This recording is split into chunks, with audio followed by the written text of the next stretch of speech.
Oh, well, here they are. Oh, they're here now. Ta-da! Thank you so much. Thank you very much. That looks amazing. Look at that. Welcome back to our podcast, We Are Eastbourne. I'm Dan.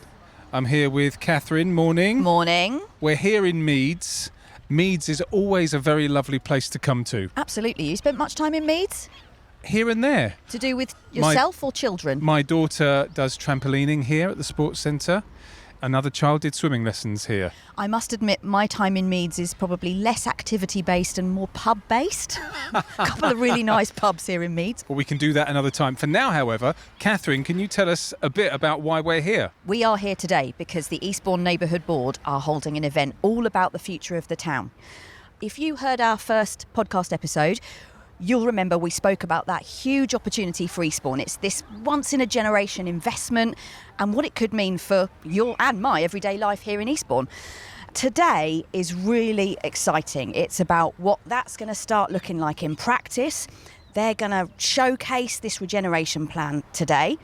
And just like we said on the last episode, this is really about Eastbourne people having a say in the town's future. It's a plan created by Eastbourne people for Eastbourne people. And speaking of Eastbourne people having their say, we're hearing there's going to be a special announcement today. Yes, do you know what? I think it's going to be really exciting. They're revealing that we're going to have our own mini public. From what I understand, this is a group of local people, could maybe be you listening, chosen to help set the priorities for the town. It's a completely new idea for the Pride in Place programme, and it's already on the radar of central government. And we're going to get all the details from Richard Garland shortly. Yeah, Richard Garland is just one of the guests that's going to be speaking here today. In fact, he's going to be speaking first. He's the chair of the Eastbourne Neighbourhood Board. Also here today, we have Eastbourne MP Josh Babarinde. We've got Jess Holliday from Eastbourne Food Bank, and we're going to be talking to Emily May, who's leading the new beach school idea. So, don't want to rush you, Kathryn, but let's get these coffees down. Let's hurry it up because we need to get over there and speak to these guys and find out what they've got to say. And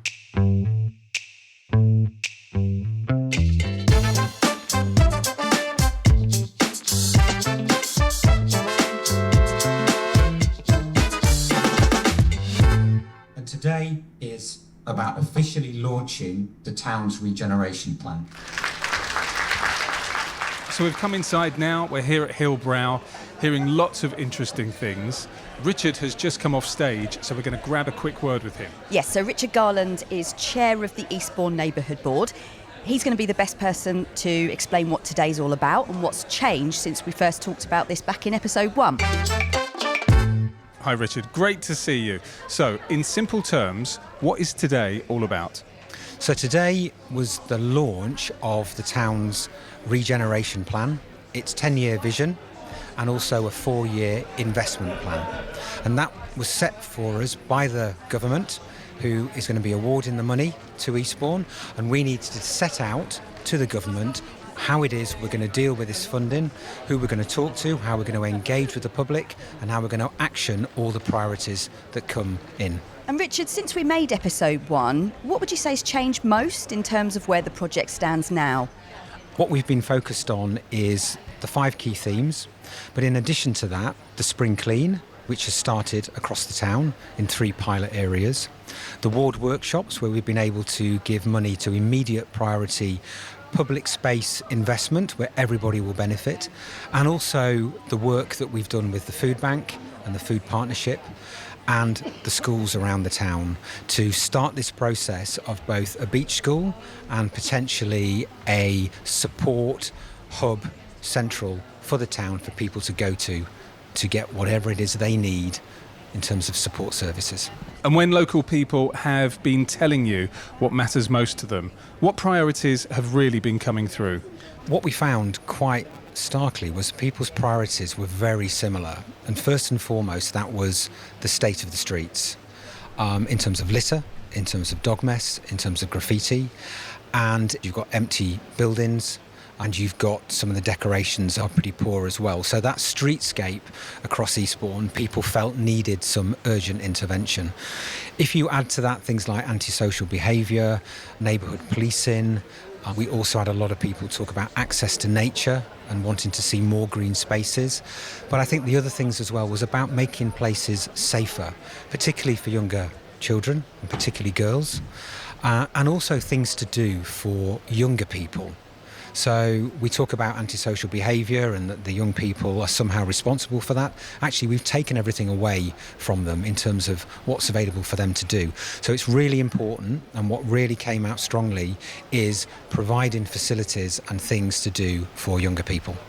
Are there some tangible projects now that people can point to and say, right, that's actually starting to happen? So first and foremost, we've been talking over the last few months with Buzz Active, which is the water-based activity centre close to Prince's Park on the seafront. And we brought together Buzz Active along with the school's lead and also somebody from Motcombe School who is trained in beach school curriculum.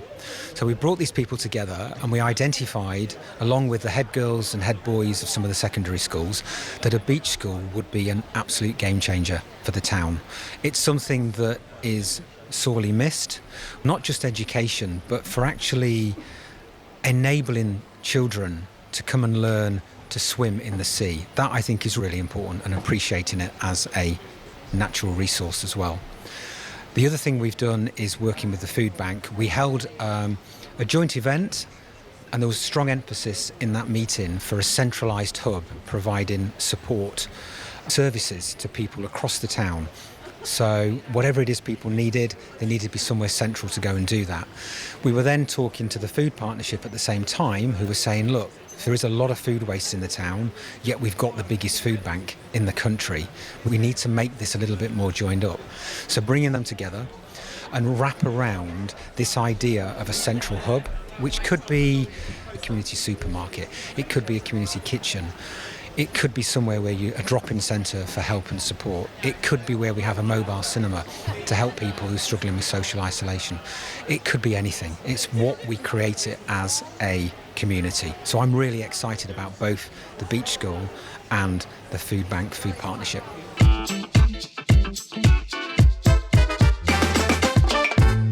Okay, we've just come outside.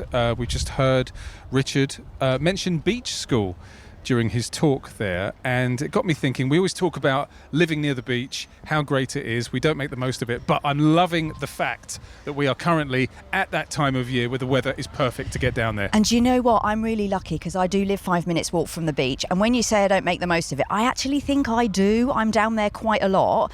And I love swimming in the sea. Have you been swimming in the sea this year yet? We've paddled. Myself and the kids, we go down there. It's a great way to kill an hour. Get down there, throw a few pebbles into the sea, do a bit of paddling. I know it's pebbly, but it's so nice just to go down. You can sit behind one of the groins, have a little, nice little bit of quiet time, read your book, whatever. The way you've just described it, what I need to do is I need to go down there without the children. Because that sounds like a very relaxing thing to do. And with my kids in tow, there's no relaxing at all. But that's a great cue to start talking about young people, because we've heard the words beach school from Richard just now. And we're about to talk to Emily May, who's leading the beach school project and is going to be able to tell us all about what it is. So the concept of Beach School is to develop an ambitious curriculum to complement our national curriculum, right from early years, right through to post-16, about looking how we can look to create career routes. So whether that's in marine biology, geology, natural sciences, so actually creating potential routes to the future job market. It's also about creating that buzz for Eastbourne. So showing students there is a brilliant reason to live and succeed here. So I like the idea of rivaling the Duke of Edinburgh Award, creating our own USP for Eastbourne, having that opportunity to develop a skill, to give back to their community and to develop their education further. It sounds like just the sort of thing that I would have loved when I was a little bit younger than I am now. If this really works over the next few years, what difference could it make for children and young people in Eastbourne? I think a lot of the priorities that we have talked about overarching in this project can be answered through Beach School. A lot of people today have talked about litter. I believe the youth are part of the problem but part of the solution, and I think if we can teach our younger generation the importance of keeping our environment clean, being proud of it, feeling that sense of belonging, I think we can address through our ambitious project of the Beach School. And from a well-being point of view, what could being by the sea give young people that maybe they're missing at the moment? I think we all know escaping to the seaside brings so much benefit. It's the calmness of the waves. It's sometimes that escapism, being one with nature, having that moment to just stop and breathe and take in that sea air. There's so much benefit, I think, to being by the coast. We've got it right here in Eastbourne, and we need to make the most of it.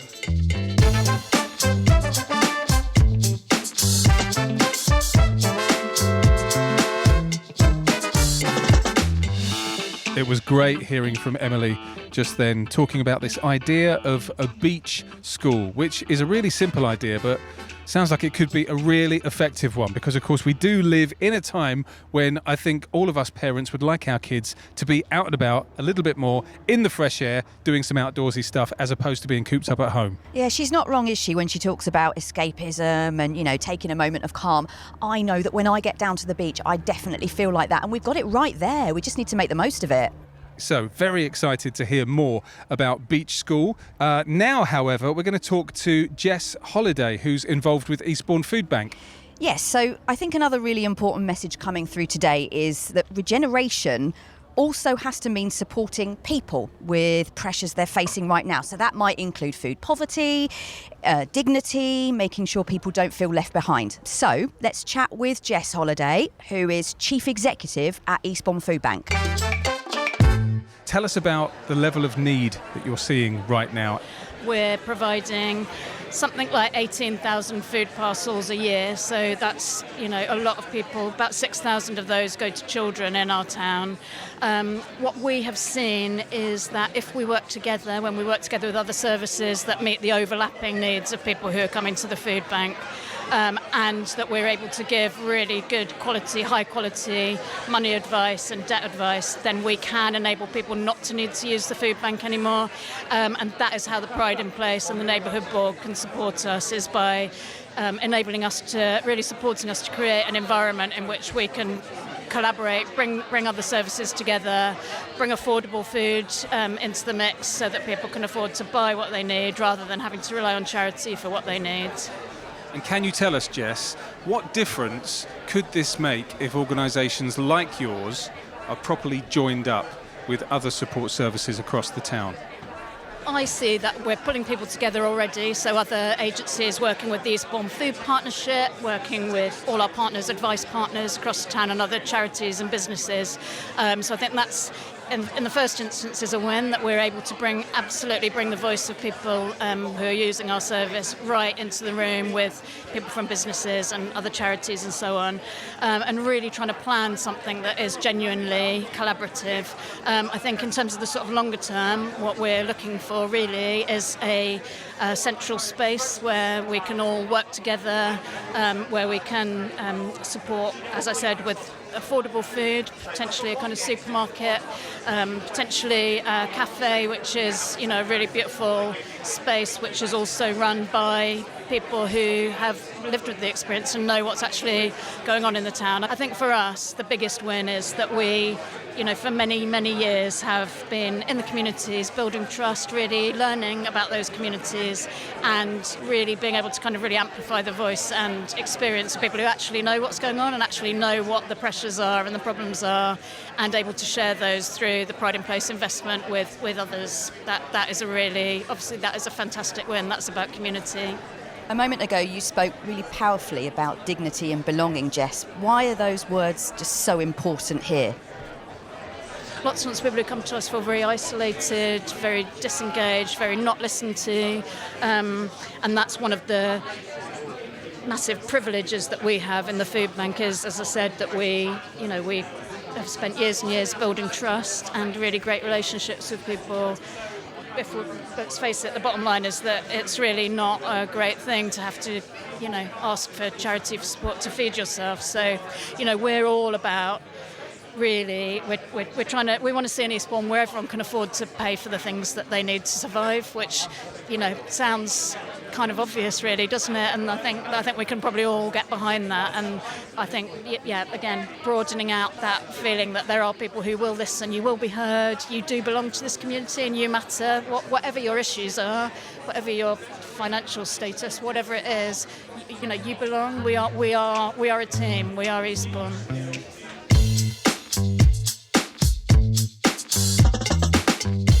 What a great day this has been so far. Kathryn and I have just stepped outside once again, getting set to hear from another one of our speakers today, and I think it's somebody who everybody is really excited to hear from. It's our own Eastbourne MP, Josh Babarinde. Do you know what? He's someone who's so passionate about our town, isn't he? Like, is there anyone who speaks more passionately about Eastbourne than him? I can't think of anybody, and might I say, I do think Josh is slowly becoming a bit of a superstar around here. I think he'll be really pleased to hear that, to be honest with you. He totally lives and breathes Eastbourne, doesn't he? And he's very much like me, because he's Eastbourne born and bred. So, like me, born in Eastbourne, brought up, went to school here and lives here as an adult. I think he is one of the guests people here have been really looking forward to hearing from today. He always brings the energy. Let's go and find him. Josh, welcome back to the podcast. This is clearly a fabulous day for Eastbourne, isn't it? What does it mean for you? It's a really exciting day, and I'm so proud to have played my part in fighting for Eastbourne to get this cash in the first place, when lots of people said it would not be possible. What are some of the early wins that people might start to notice over the coming months?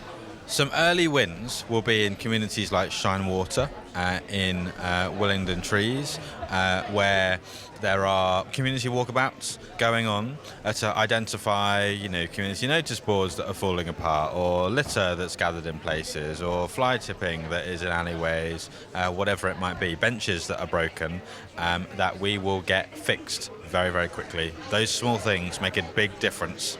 But I think also what people are going to notice very quickly is that they have the opportunity to have a say even more deeply and even more directly than they have done before. So many people, not just across Eastbourne, but across the country, are fed up that they have aspirations, they have dreams, they have priorities, they have concerns, but they don't see the action that they want in accordance with those all the time. Well, all of us on the neighbourhood board, that's me, that's the local council leader, that's lots of volunteers from across the community, are like, right, let's try and do things differently here, and you can have your direct say.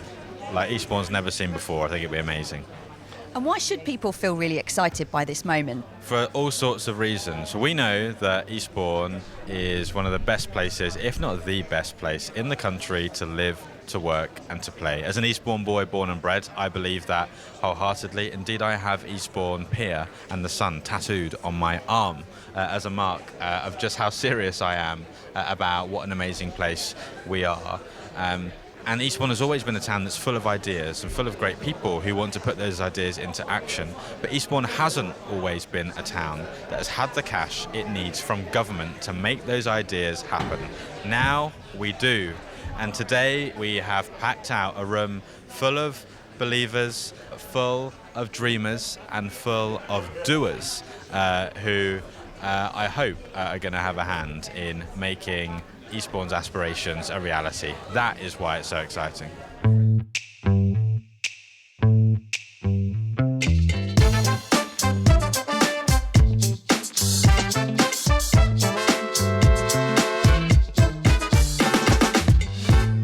Okay, so we've heard about some of these great ideas and how things might start to get underway, but one big question remains: what happens next? Yeah, and I think it's not just about what happens next, to be honest. It's about, how people can get involved. We've heard a lot today about these plans that are being designed by people of Eastbourne, for the people of Eastbourne. So really, we want to know how people can stay involved from this point on. And to help answer that, we grabbed a final word with Richard Garland. We heard earlier the big announcement of the introduction of a mini public. Can you tell us a bit about that? What does that mean? It's like a citizens' assembly. Citizens' assemblies are things that you will see that are run in cities and by central governments. So they are big operations. We are calling our version of it a mini public. And the organisation that we're working with is going to help us co-design that so it is unique to Eastbourne. It is also, we believe, unique to the Pride in Place programme and is being very carefully watched and monitored by central government, this could be an absolute trailblazer across the UK. So we're really proud that we've been able to act on this so quickly. And tell us a bit more about how will Eastbourne residents be selected? We will go through a process which is called sortition, which is a bit like when people are randomly selected for jury service. There'll be a postal drop across the town to 9,000 random addresses. People will then be able to put their name forward if they want to be part of that mini-public. That gets sorted down to 25, and that's representative of various demographics, whether political, gender. So once that assembly is formed, which we hope will be late summer, we are looking to get them to meet for the first time in the autumn. And that is a closed-door meeting. So myself and the rest of the neighbourhood board, we will not be in those meetings. That is a closed shop for the people on that mini-public. It will be facilitated by professionals, and there will be technical experts to come in and talk about everything from the economy to health to welfare and so on. And Richard, can you just explain how local voices are going to keep shaping decisions kind of from this point on? So the intention here is that the mini-public will look at what the priorities are for the town. So if we give them all the evidence that we have gathered to date, if we give them the economic strategy, the tourism strategy, the parks and open spaces audit, they will get all that. They will listen to the technical experts. They will then help us define what the priorities are for the town. And it still might be that the biggest priority is litter, but I'm hoping there will be lots and lots of other priorities that are beneficial across all the neighbourhoods across Eastbourne. So once we've done that, that then feeds into the way in which we then run those funding programmes, and then we can give people, organisations and individuals clear parameters as to what they need to do and what the priorities are for this particular or for that particular year.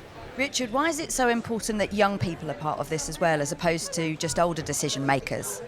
So at the moment we've worked with a schools group. So we brought together the head boys and head girls of a number of secondary schools across the town.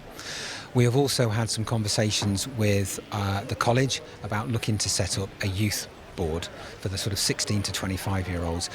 These two groups are really important because in 10 years' time, they will be the people who are looking for jobs in the town. They'll be the people that are setting up businesses in the town. They'll be the people that are living, finding homes, setting up families, having children.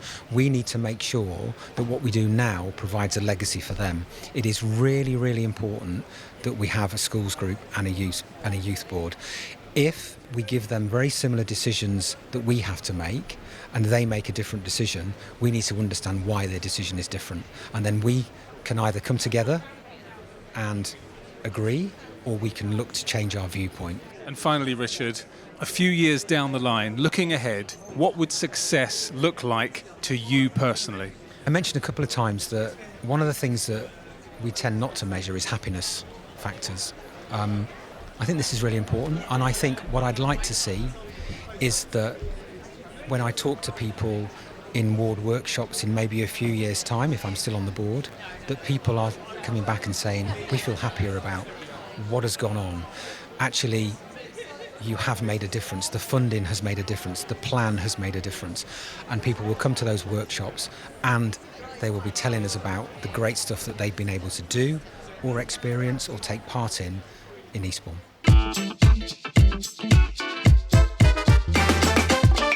Well, we have had a lovely day here today at Hillbrow. Lovely to see you again, Kathryn. Lovely to see you. Thanks for my coffee. You're welcome. So really good to hear all the ideas and the speeches here today. And I think one thing we can come away from it with is this is only the beginning. Absolutely. And if you want to find out more about the Regeneration plan, there's loads more online. You can head to the website. So that is weareeastbourne.org.uk. You can read loads more there, as I say, and you can keep up with the latest updates. And of course, you can follow us on social media as well. All you have to do on any of the platforms is search We Are Eastbourne, and there'll be more podcast episodes coming soon. Indeed there will be. So from Hillbrow in Meads, thanks for listening to We Are Eastbourne, and we'll see you in the next episode.